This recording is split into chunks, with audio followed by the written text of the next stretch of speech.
আমরাই তো মুসলমান। আমাদের নামাজ পড়া কি ঠিক হবে? পড়ে না আসলে আমরা কি করব? আমাদের এখন আর নামাজ পড়ার সময় নাই।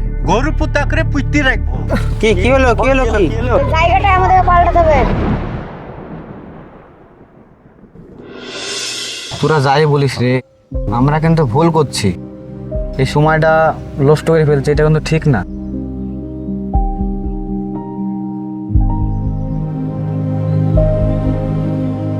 আসসালামু আলাইকুম। ওয়ালাইকুম আসসালাম।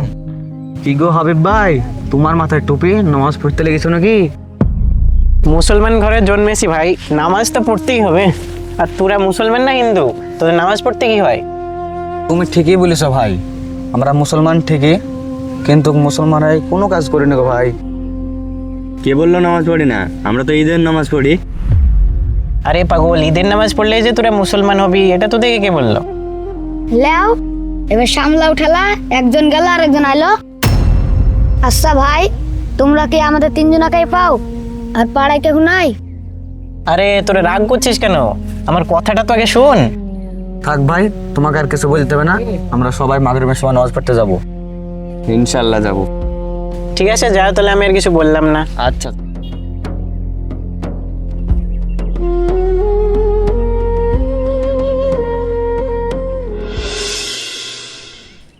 বাড়ির মেয়ে হিসাবই না। এই যে সেদিন হাট করতে করতে এর মধ্যে আদা রসুন পেঁয়াজ সব এক ব্যাগ লিয়ানো, সব মুছে ফায়তা রেখে দিয়েছে। আর তরকারির যা দাম, একে টাকা থাকে বাড়িতে, তো হাট করা যায়? মানুষজন এখন নামাজের কোনো গুরুত্বই নাই। মানুষজন এখন সব কাজে ব্যস্ত, নামাজের ধারে কথাও নাই মানুষজন। ফুলকপি লিয়ানো, বাঁধাকপি লিয়ানো, এর মধ্যে ফায়তা রেখে দিয়েছে 3 দিন। ওয়ালাইকুম সালাম। কেমন আছেন চাচা? ভালোই আছি, দেখতে তো পাচ্ছেন। কিছু বলছো নাকি? চাচা আপনার কাছে তো আসলাম। আমাদের মসজিদে ইমানকে নিয়ে কিছু কথা আছে, মসজিদে যাওয়ার জন্য আপনার কাছে আসলাম। তো একটু মসজিদে সময় দিলে ভালো হতো। সব মসজিদে যাওয়ার আমার টাইম নাই। মসজিদে কোনো কাজ নাই, আমার কাজ আমাকে করতে দাও। চাচা আপনি মুসলমান হয়ে এসব কথা বলছেন? আপনার মুখে তো এসব কথা মানায় না। বলবো না, কি হয়েছে? অবুঝ মানুষের দিকে তো অনেক কাজ করে, মেনে নেওয়া যায়। 5 ওয়াক্ত নামাজ পড়ে দেখে তারা জমি রাইলে কাটা দেয়, তারপর লোকে জমি ঠেলিয়ে নিলায়, এইসবগুলো দেখে আমরা মেনে নিতে পারিনি। ও দেখে তো আর একজনা শিখবে। সবই ঠিক আছে চাচা, কিন্তু 2-1 জনের জন্য তো সমস্ত মুসলিম জাতিকে আপনি এরকম কথা বলতে পারেন না। তো আমি শুনলাম আপনি নাকি ইমরান চাচাকে অপমান করেছেন। ও এই কথা? আমি নামাজ পড়িনি বলে রোজ এসে আবল তাবল কথা বলে, আমাকে বাউল বলে। আমি বাউল? এ কথা কে সহ্য করবে? আমি বাউল মতো বেড়াই নিয়ে গেছেন আর আমাকে এসে বাউল বলবে? আবার বলে নাকি আমি মারা গেলে আমাকে গরু পোতাকিরি পুঁতে ধোয়া যায় বলে। কি কথার বাচ্চা হইলো, কেউ সহ্য করবে? কি গো ভাইপো, এই বাউলের সাথে কি কথা বলছো? দেখছো দেখছো কত বড় শয়তান, তোমাদের সামনে আমাকে বাউল বলছে। তোমাকে অল্প সাথে বাউল বলিনি। বাউলরা নামাজও পড়ে না, নামাজকে বিশ্বাসও করে না, সেই জন্য তোমাকে বাউল বলেছি। দুনিয়া থেকে শুধু মুসলমান আছে আর অন্য কোনো জাতি নাই? চাচা আপনি বুঝলেন না, এই দুনিয়াতে অনেক ধর্ম আছে, তারা তাদের ধর্ম নিয়ে ব্যস্ত। আমরা তো মুসলমান, তাই আমরা আমাদেরটাই পালন করব। তাহলে ভাই বই, এই দুনিয়ায় যত মুসলমান আছে তাহলে সবাই কি নামাজ পড়ে? দেখো না, বদমাশি কথা খুব জানে। তোমার ভাবনা তুমি ভাবো, কে কি করলো আর দেখি তোমার কোনো লাভ নাই। দেখছো ভাই কি ভাবো কথা বলছে? এই জন্যই আর লাখ টাকা বলেছেন আমি। নাক ফাটা নিয়ে তো সহজ কথা না, আমার নাক ফাটা তোমার কি হবে তা জানো? এই কালবাউস, তোর লাখ টাকা তারপর কি হবে রে আমার? দেখিছো ভাইপো, দেখিছো মেজাজটা, দেখিছো? দেখি মনে হয়েছে পাগলা কুকুর খেপিছে। চাচা আপনার এভাবে ঝামেলা করেন না, ধর্ম নিয়ে ঝামেলা করলে লোকে কি বলবে? চলো ভাইপো, পাগলা কুকুর খেপি গেছে, খেপি যেয়ে তো মেরে দিতে পারে। শালা দেখছি মায়ের না খেতে নাকি যাবে না, লাখটা ফাটিয়ে দেবো নাকি এক্ষুনি? কদিন থেকে তুই লাখ ফাটাফা করছিস, কিছু বলছি নি? তুই মোরও দেখিছি নাকি? নে ফাটি দেখ দেনে লাখ। এই শালা তো শুনবে না, দেখছি মায়ের না খেতে যাবে না। আমার লাখ নাই রে, শালার পাশা সত্যি আমার লাখ ফাটি দিয়েছে রে। রে চাচা আপনি কি করলেন? আল্লাহ গো আল্লাহ, তুমি এই বিচার করো গো আল্লাহ। নামাজ পড়া লোক তো মেরে কাম করে দিল গো আল্লাহ। না, এখান থেকে আমি সরে যা করছে। এখানে সামনে থেকে সরছিস না?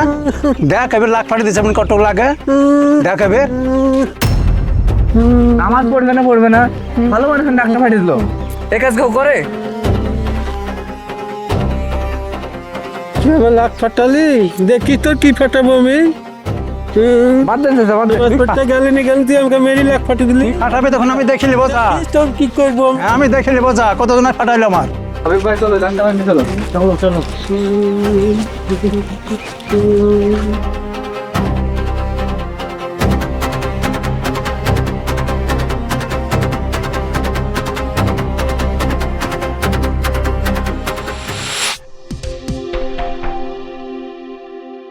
কি ব্যাপার মানুয়ার, এখনো শুভ আসলো না যে? তাই তো দেখছি রে, এখনো আসলো না। থাম, ওকে ফোন করি। না রে, ও ফোন টোন তো ধরছে না, মনে হয় নামাজ পড়া ভয়ে আজ বাড়ি থেকেই বেরোয়নি ও, ফোনও ধরছে না আমার।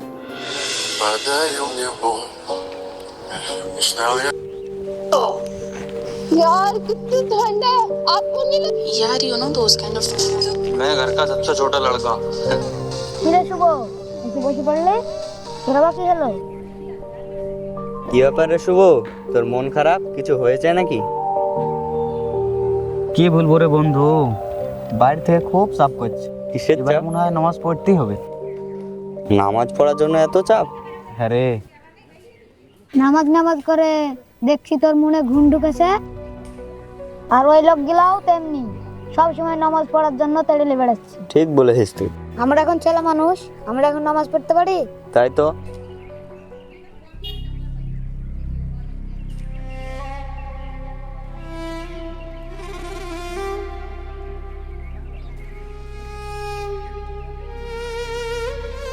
আসসালামু আলাইকুম। ওয়ালাইকুম আসসালাম।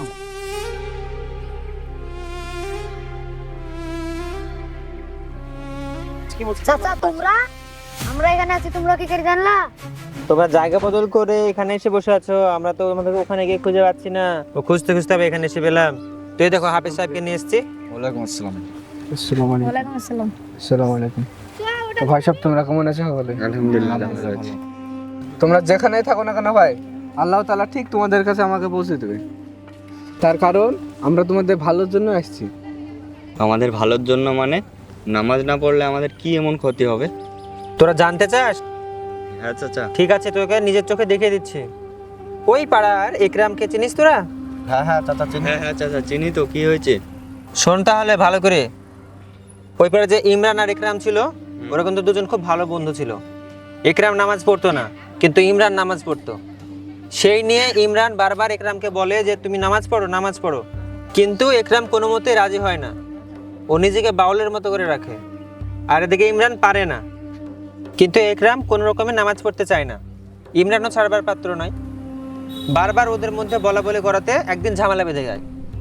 তখন একরাম কি করে, ইমরানের নাক ফাটিয়ে দেয়। যে হাতটা দিয়ে ইমরানের নাক ফাটিয়েছিল না, সেই হাতটা এখন প্যারালাইসিস হয়ে গেছে। ওই হাতটা এখন কাজ করছে না, অন্য হাত দিব্যি কাজ করছে। তো এটা কার ইশারা? এটা আল্লাহর ইশারা। এটা আল্লাহ ছাড়া কেউ করেনি। তাই আমাদেরকে কি করতে হবে? নামাজ পড়তে হবে, আল্লাহর পথে থাকতে হবে। কখন কার কি হয় কে জানে, কেউ বলতে পারবে না কিন্তু, তাই না? তাই তো চাচা। তাহলে আমাদেরকে নামাজ পড়তে হবে সময় থাকতে থাকতে, তাই তো নাকি? ইনশাল্লাহ আমরা নামাজ পড়ার চেষ্টা করবো। ইনশাআল্লাহ। দেখো হাফিজ সাহেব আছে, বলবে তোমাদেরকে। শুধু কি তাই, আল্লাহ তাআলা চাইলে তোমাদেরকে শাস্তি দিতে পারে। ঠিকই বলেছেন চাচা। ঠিকই বলেছেন চাচা।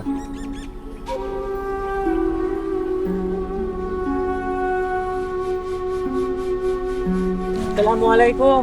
ওয়ালাইকুম আসসালাম। তোমরা সবাই এখানে আছো আর আমি তোমাদের সারা পাড়া খুঁজে বেড়াচ্ছি। ও, তোমাকে ডাকা হয়নি তো, ভুল হয়ে গেছে। এ দেখো, এদেরকে খুঁজতে খুঁজতে চলে এসেছি এত দূরে। তুমি আসলে ভালোই হলো। এসো, আমরা যুবক ছেলেদেরকে নিয়ে কিছু কথা বলছি, এখানে এসো। আর শুভ, তাহলে এবার আসল কথায় আসা যাক। চাচা আমরা তো যুবক ছেলে, আমরা কি সবসময় ঠিক থাকতে পারবো? কোনো সমস্যা নেই, আমরা মুসলমানের ছেলে, আমাদের দেহকে সবসময় পরিষ্কার পরিচ্ছন্ন রাখতে হবে। মিথ্যা কথা বলা যাবে না, কারোর উপর হিংসা করা যাবে না, 5 ওয়াক্ত নামাজ পড়তে হবে, মানুষের উপরে সদ্ব্যবহার করতে হবে। এটাই তো আমাদের ধর্ম, এটাই তো মেনে চলতে হবে। এইটুকুতে কোনো সমস্যা হবে না। সবাই তো কাজ কামাই করে আসছে।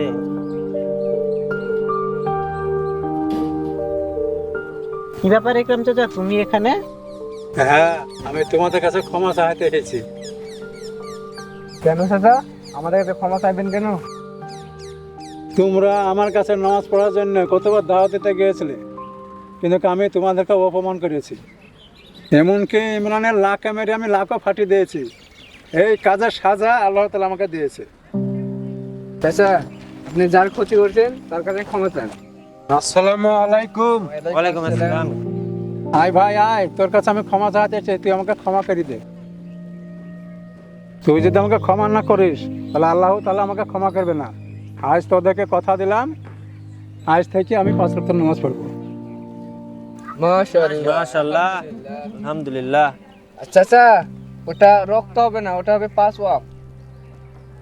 আমার অভ্যাস না তো, সেই কারণে আমার ওই ভাষা বাড়িয়ে গেছে। আস্তে আস্তে যাতে ঠিক হবে। তুমি যে ভুল বুঝিছো, আল্লাহর পথে নামতে চাইছো, এটাই তোমার ক্ষমা। আমিও তোমাকে ক্ষমা করে দিলাম। মাশাআল্লাহ, মাশাআল্লাহ। আলহামদুলিল্লাহ। হ্যাঁ চাচা, আমি সবকিছু বলে আজকে থেকে নামাজ পড়বো। ইনশাআল্লাহ।